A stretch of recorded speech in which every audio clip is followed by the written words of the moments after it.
بسم اللہ الرحمن الرحیم۔ السلام علیکم۔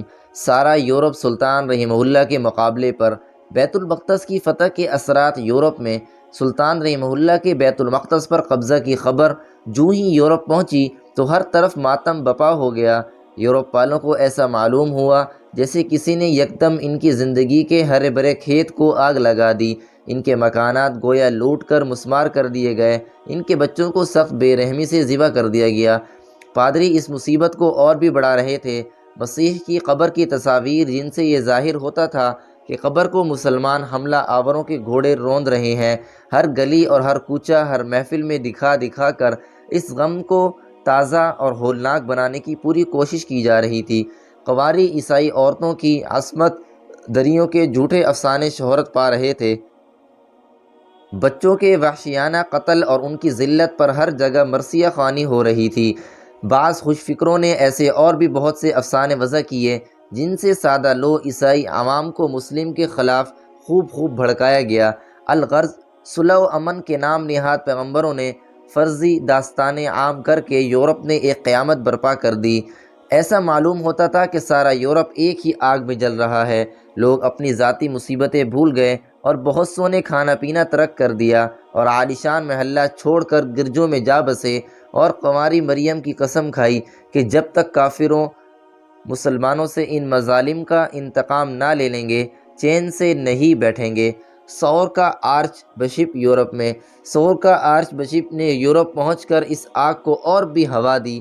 وہ فرانس انگلستان کے بڑے بڑے لوگوں کو اور بادشاہوں سے ملا اور ایک بہت بڑے جلسے میں جہاں یورپ کے تمام بڑے بڑے صلیبی سورما موجود تھے، اس نے رو رو کر بیت المقدس کی بے حرمتی اور وہاں کے باشندوں پر مسلمانوں کے مظالم کی داستان کچھ ایسے مؤثر انداز میں بیان کی کہ ہر کس ناقص رو رہا تھا۔ روتے روتے مجمع کی ہچکچی بن گئی۔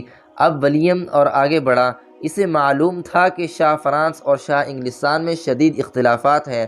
اس نے ان اختلافات کی آڑ لے کر دونوں بادشاہوں اور ان کے درباریوں کو مخاطب کر کے ایک پرجوش اور جذبات میں ڈوبی ہوئی تقریر کی جس کا خلاصہ یہ ہے: تم یہاں آپس میں لڑ رہے ہو، ایک کا گریبان ہے اور دوسرے کا ہاتھ، مگر ادھر تمہارے یسوع مسیح تمہارے خدا کے وطن مسکن اور قبر پر کافر مسلمان قابض ہو چکے ہیں۔ مقصد صلیب اعظم کے ٹکڑے ٹکڑے کر دیے گئے ہیں، گرجے لوٹ لیے گئے ہیں، مریم کے نام پر بیٹھنے والی قواریوں کی عصمت دری ہو رہی ہے۔ میں کن سے کہہ رہا ہوں جنہیں اپنے دین کی حرمت سے زیادہ اپنی عزت عزیز ہے۔ افسوس، مسیح کے نام لیوا اس دنیا سے اٹھ گئے اور اب یہ دنیا مسیح کے پرستاروں سے خالی ہو گئی۔ آرچ بشپ مصنوعی آنسو بہانے اور مجمع کو رلانے میں بہت ماہر تھا۔ اس نے اپنی مہارت سے پورا کام لیا۔ مجمع کی حالت یہ ہوئی کہ ہر طرف کہرام مچ گیا۔ بادشاہ فرانس اور انگلستان بھی جذبات کے اس بہتے ہوئے سیلاب میں ایسے بہے کہ وہ اپنی باہمی عداوتیں بھول کر گلے مل گئے اور مقصد صلیب پر ہاتھ رکھ کر قسم کھائی کہ بیت المقدس کی حفاظت کے لیے اپنے خون کا آخری قطرہ تک بہا دیں گے۔ ان دونوں کی تقلید میں دوسرے سردار بھی اٹھے اور صلیب پکڑ کر قسمیں کھائیں کہ وہ بیت المقدس کی آزادی کی پوری کوشش کریں گے۔ ان قسمیں کھانے والوں میں بہت سے ان کے ممتاز لوگ بھی شامل تھے۔ صلاح الدین کا ٹیکس۔ اس جلسے میں جو پروگرام تیار ہوا تھا اس میں ایک دفعہ یہ بھی تھی کہ جنگ کے مصارف کے لیے عام رعایا پر صلاح الدین ٹیکس کے نام سے ایک نیا ٹیکس لگایا جائے۔ یہ ٹیکس لگا دیا گیا۔ ہر شخص کی آمدنی اور جائیداد کا 10واں حصہ جبراً اس سے چھین لیا گیا۔ جس نے انکار کیا اسے عبرتناک سزا دی گئی۔ فرانس اور انگلستان کی ہر شہر اور ہر قریے میں ٹیکس وصول کرنے والے گھوم رہے تھے۔ مقدس پادریوں نے جو اس افسانہ کی حقیقت سے اس کے مصنف ہونے کی حیثیت سے اچھی طرح واقف تھے، ٹیکس دینے میں پیش و پیش کیا، لیکن حکومت کاٹ ان پر بری طرح برسا اور ان بدکرداروں کو بھی اپنی دولت کا کافی حصہ اپنی پھیلائی ہوئی آگ کی نذر کرنا پڑا۔ عوام غریب بھلا کیسے انکار کر سکتے تھے؟ انہوں نے 10واں حصہ چھوڑ کر اپنی پوری جائیدادیں حتیٰ کہ بیوی بچے بھی بیت المقدس پر قربان کر دیے۔ سچ پوچھو تو یہی وہ لوگ تھے جنہیں مسیح سے سچی عقیدت تھی، اور یہی غریب آگے چل کر فلسطین کے میدانوں میں خاک و خون میں تڑپتے نظر آئے۔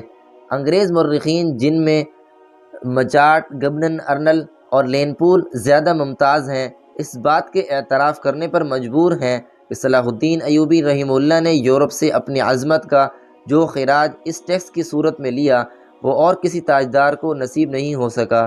سارا یورپ صلاح الدین کے رعب اور جلالات سے گویا بے مجنون کی طرح لرز رہا تھا۔ سب کے دل اس کی نفرت سے بھرے تھے۔ دوسرے لفظوں میں صلاح الدین کی عظمت کے سامنے جھکنے کے لیے نہیں، اس سے حسد کرنے پر مجبور تھے۔ یہ سب ڈر رہے تھے کہ آج صلاح الدین نے اس سے ان کا مذہبی گھر چھین لیا، کل ان سے ان کے وطن بھی ان سے کہیں چھین نہ لے۔ مختصر یوں سمجھیے کہ صلاح الدین ایک ایسا ڈراؤنا خواب تھا جسے ہر یورپین ایک ہی وقت اور ایک ہی صورت میں دیکھ رہا تھا۔